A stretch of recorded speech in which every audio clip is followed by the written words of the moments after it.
வணக்கம். இன்றைய முக்கிய செய்திகள். நாளுக்கு நாள் அதிகரிக்கும் வெயில், வெறிச்சோடிய சுற்றுலா தலங்கள். சிறுமி கொலை வழக்கு, பிரேத பரிசோதனையில் பாலியல் வன்கொடுமை செய்யப்பட்டது உறுதியானது. இனி விரிவான செய்திகள். புதுச்சேரியில் 9 வயது சிறுமி கடத்தி கொலை செய்யப்பட்ட சம்பவத்தில் பிரேத பரிசோதனை அடிப்படையில் சிறுமி பாலியல் வன்கொடுமை செய்து கொலை செய்யப்பட்டதாக உறுதி செய்யப்பட்டுள்ளது. புதுச்சேரி முத்தியால்பேட்டையை சேர்ந்த 9 வயது சிறுமி மார்ச் 2ஆம் தேதி வீட்டின் அருகே விளையாடி கொண்டிருந்த போது திடீரென மாயமானார். இதனை அடுத்து முத்தியால்பேட்டை போலீசார் வழக்கு பதிவு செய்து சிறுமியை தேடி வந்த நிலையில் 5ஆம் தேதி அதே பகுதியில் உள்ள கழிவுநீர் வாய்க்காலில் இருந்து சிறுமியின் உடலை சடலமாக போலீசார் மீட்டனர். இந்த சம்பவம் நாடு முழுவதும் கடும் அதிர்வலைகளை ஏற்படுத்தியது. போலீசாரின் தீவிர விசாரணையில் அதே பகுதியை சேர்ந்த விவேகானந்தன் என்ற முதியவரும் கருணாஸ் என்ற இளைஞரும் கைது செய்யப்பட்டு காலாப்பட்டு மத்திய சிறையில் அடைக்கப்பட்டனர். தொடர்ந்து IPS அதிகாரி கலைவாணன் தலைமையில் சிறப்பு குழு அமைக்கப்பட்டு விசாரணை நடைபெற்று வந்தது. முதல் கட்ட விசாரணையில் சிறுமி பாலியல் வன்கொடுமை செய்யப்பட்டு கொலை செய்யப்பட்டதாக தெரிய வந்ததை அடுத்து போக்சோ உள்ளிட்ட 6 பிரிவுகளில் வழக்கு பதிவு செய்யப்பட்டு விசாரணை நடைபெற்று வந்தது. இந்த நிலையில் சிறுமி உடலை பிரேத பரிசோதனை செய்த ஜிப்மர் மருத்துவமனை அதன் அறிக்கையினை போலீசாருக்கு அளித்தனர். இந்த நிலையில் இந்த வழக்கு விசாரணை முடியும் தருவாயில் உள்ள நிலையில் குற்றப்பத்திரிகை தாக்கல் செய்வதற்கான ஆவணங்களை போலீசார் தயாரித்து வருகின்றனர். அதில் சிறுமி பாலியல் வன்கொடுமை செய்து கொடூரமாக கொலை செய்யப்பட்டுள்ளதாக பிரேத பரிசோதனை அறிக்கையில் குறிப்பிடப்பட்டுள்ளதாக போலீசார் தகவல் தெரிவித்துள்ளனர். இன்னும் சில தினங்களில் புதுச்சேரி போக்சோ சிறப்பு நீதிமன்றத்தில் இந்த வழக்கு தொடர்பான முழுமையான ஆவணங்களுடன் குற்றப்பத்திரிகை தாக்கல் செய்யப்பட உள்ளது.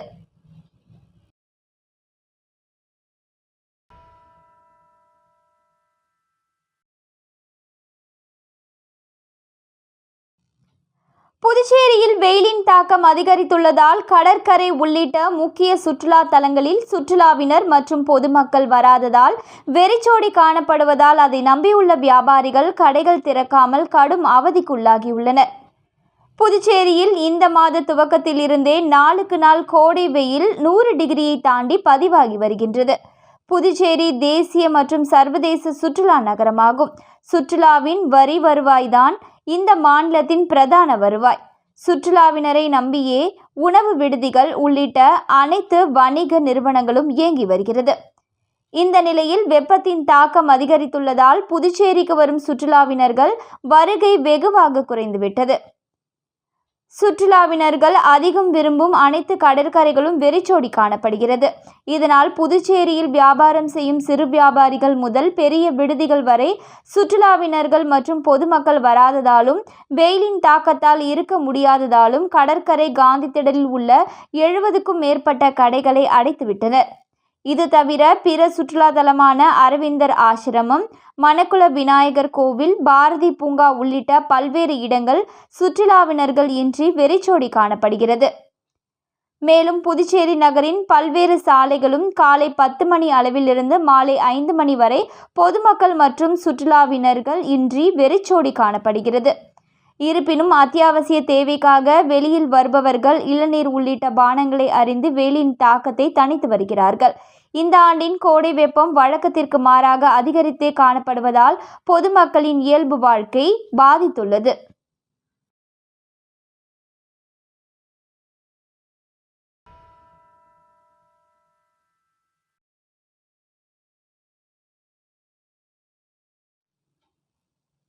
புதுச்சேரி சட்டப்பேரவையில் 2.5 லட்சம் ரூபாய் செலவில் நவீன தீ அணைப்பான்கள் பொருத்தப்பட்டுள்ளது. தீ அணைப்பான்களை எவ்வாறு பயன்படுத்துவது என்பது குறித்து சபாநாயகர் செல்வம் முன்னிலையில் தீயணைப்புத்துறை சார்பில் சட்டப்பேரவை ஊழியர்களுக்கு செயல்முறை விளக்கம் அளிக்கப்பட்டது. புதுச்சேரி சட்டப்பேரவையில் பராமரிப்பு பணிகள் நடைபெற்று வரும் நிலையில் சட்டப்பேரவையில் பாதுகாப்பை உறுதி செய்ய கடந்த சில மாதங்களுக்கு முன்பு வளாகம் முழுவதும் CCTV கேமராக்கள் பொருத்தப்பட்டு கண்காணிக்கப்பட்டு வருகிறது. இந்த நிலையில் சட்டப்பேரவையில் தீ விபத்துகளை தடுக்க 2.5 லட்சம் ரூபாய் செலவில் நவீன தீ அணைப்பான்கள் வளாகம் முழுவதும் பொருத்தப்பட்டுள்ளது.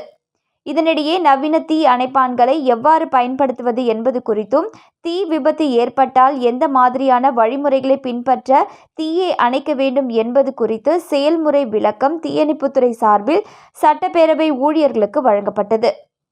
சபாநாயகர் செல்வம் முன்னிலையில் நடைபெற்ற இந்த செயல்முறை விளக்க நிகழ்ச்சியில் அமைச்சர் ஜெயக்குமார், சட்டமன்ற உறுப்பினர் ராமலிங்கம் உள்ளிட்ட சட்டப்பேரவை ஊழியர்கள் பங்கேற்றனர்.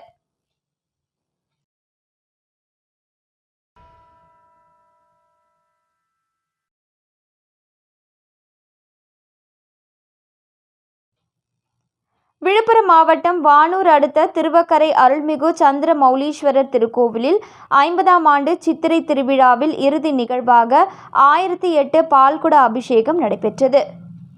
புண்ணியம் நிறைந்த இந்த பரத கண்டத்தில் தொண்டை நாட்டு சிவதலங்களில் 30வது தலமாகவும் திருஞான சம்பந்தரால் பாடல் பெற்றதுமாக அருள்மிகு வடிவாம்பிகை உடனுரை அருள்மிகு சந்திரமௌலீஸ்வரர் ஆலயத்தில் கடந்த 14ஆம் தேதி குரோதி ஆண்டு சித்திரை மாதம் 1ஆம் நாள் சித்திரை திருவிழாவின் தெப்போற்சவ விழா நடைபெற்றது. தொடர்ந்து சித்ரா பௌர்ணமி அன்று ஜோதி தரிசனம் இந்த ஆலயத்தில் வெகு விமர்சையாக நடைபெற்றது. இதில் திரளான பக்தர்கள் கலந்து கொண்டு அம்மனை தீபம் ஏற்றி வழிபட்டனர். இதன் தொடர்ச்சியாக அம்மனுக்கு 1008 பால் குடங்களை பக்தர்கள் தலையில் சுமந்து ஊர்வலமாக மாட வீதிகளின் வழியே வந்தனர். பால்குட ஊர்வலம் சுந்தர விநாயகர் கோவிலில் இருந்து துவங்கி வக்ரகாளி அம்மன் கோவிலை வந்தடைந்தது. பின்னர் பக்தர்கள் கொண்டு வந்த பாலால் மூலவர் வக்ரகாளி அம்மனுக்கு அபிஷேகம் செய்யப்பட்டது. இதில் ஏராளமான பக்தர்கள் கலந்து கொண்டு சுவாமி தரிசனம் செய்தனர்.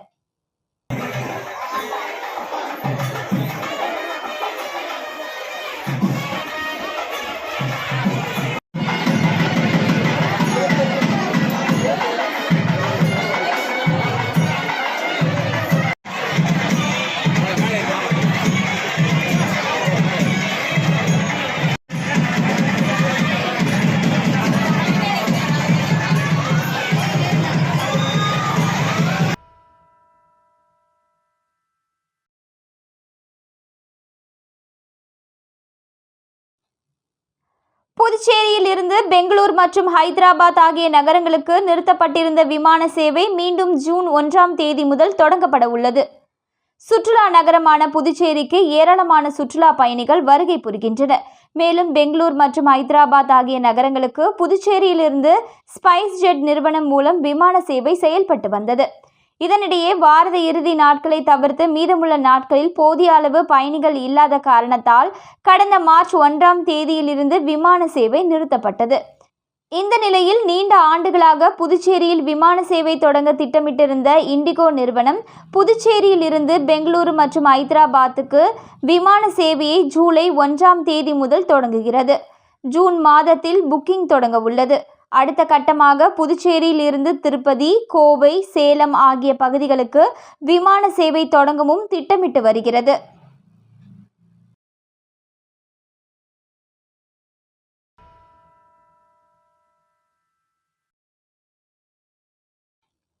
விழுப்புரம் மாவட்டம் மரக்காணம் அருகே உள்ள அரியந்தாங்கல் கிராமத்தில் எழுந்தருளி இருக்கும் அருள்மிகு ஸ்ரீ விஷ்ணு துர்காம்பிகை ஆலயத்தில் நடைபெற்ற 15ஆம் ஆண்டு சூரசம்ஹார விழா.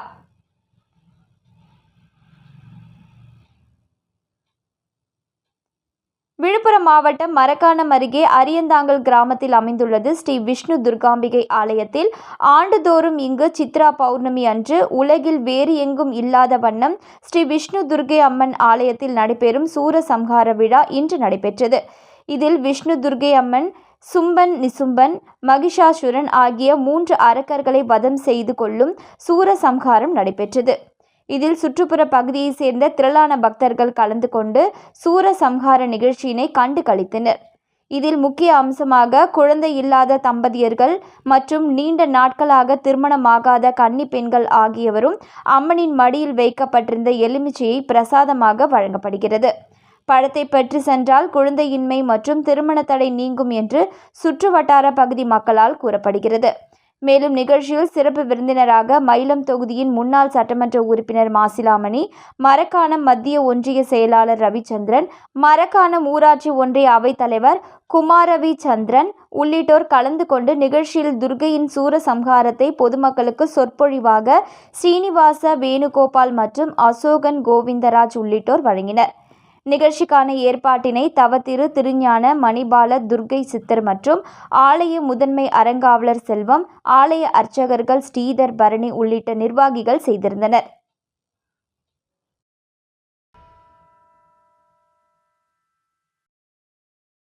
திருவேணி நகர் அருள்மிகு ஸ்ரீ திருப்புர சுந்தரி உடனுரை ஸ்ரீ திருவேணீஸ்வரர் ஆலயத்தில் திருவிளக்கு பூஜை நடைபெற்றது. புதுச்சேரி மாநிலம் வில்லியனூர் சட்டமன்ற தொகுதிக்கு உட்பட்ட வி. மணவெளி திருவேணி நகர் பகுதியில் அமைந்துள்ள அருள்மிகு ஸ்ரீ திருப்புர சுந்தரி உடனுரை ஸ்ரீ திருவேணீஸ்வரர் ஆலயத்தில் சித்ரா பௌர்ணமியை முன்னிட்டு 108 திருவிளக்கு பூஜை நடைபெற்றது. மேலும் அம்மன் சிறப்பு அலங்காரத்தில் எழுந்தருளி பக்தர்களுக்கு அருள் பாலித்தார். தொடர்ந்து ஏராளமான பெண்கள் கலந்து கொண்டு குத்துவிளக்கேற்றி மஞ்சள், குங்குமம், புஷ்பங்களால் பூஜை செய்தனர். தங்களின் வேண்டுதல் நிறைவேற கோரி விளக்குகளுக்கு தீபாராதனை காண்பித்தனர். இதனைத் தொடர்ந்து சுவாமிக்கு மகா தீபாராதனை காண்பிக்கப்பட்டது. இதில் திரளான பக்தர்கள் கலந்து கொண்டு சுவாமி தரிசனம் செய்தனர். நிகழ்ச்சிக்கான ஏற்பாட்டினை ஆலய அறங்காவலர் குழு மற்றும் திருவேணி நகர் பக்த அன்பர்கள் சிறப்பான முறையில் செய்திருந்தனர்.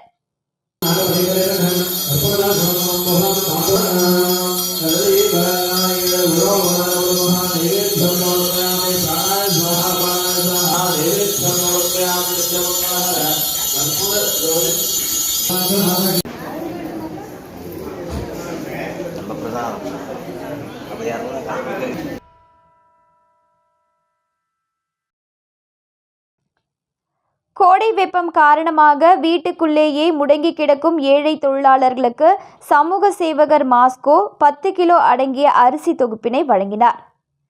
தற்போது புதுச்சேரி முழுவதும் கோடை வெயிலின் தாக்கம் மிக அதிக அளவில் காணப்படுகிறது.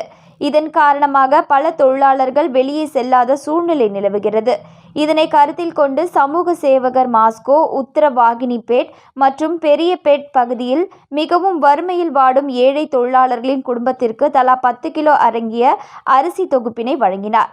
இதனைத் தொடர்ந்து சமூக சேவகர் மாஸ்கோ கூறுகையில், தன்னால் இயன்ற உதவிகளை பொதுமக்களுக்கு செய்துள்ளேன். இதேபோல் மற்றவர்களும் வேலைக்கு செல்ல இயலாத வறுமையில் வாடும் குடும்பங்களை கண்டறிந்து தங்களால் இயன்ற உதவிகளை செய்யுமாறு சிரம் தாழ்த்தி கேட்டுக்கொள்கிறேன் என்று தெரிவித்துள்ளார். மீண்டும் இன்றைய முக்கிய செய்திகள். நாளுக்கு நாள் அதிகரிக்கும் வெயில், வெறிச்சோடிய சுற்றுலா தலங்கள். சிறுமி கொலை வழக்கு, பிரேத பரிசோதனையில் பாலியல் வன்கொடுமை செய்யப்பட்டது உறுதியானது. இத்துடன் இன்றைய செய்திகள் நிறைவடைந்தன. வணக்கம்.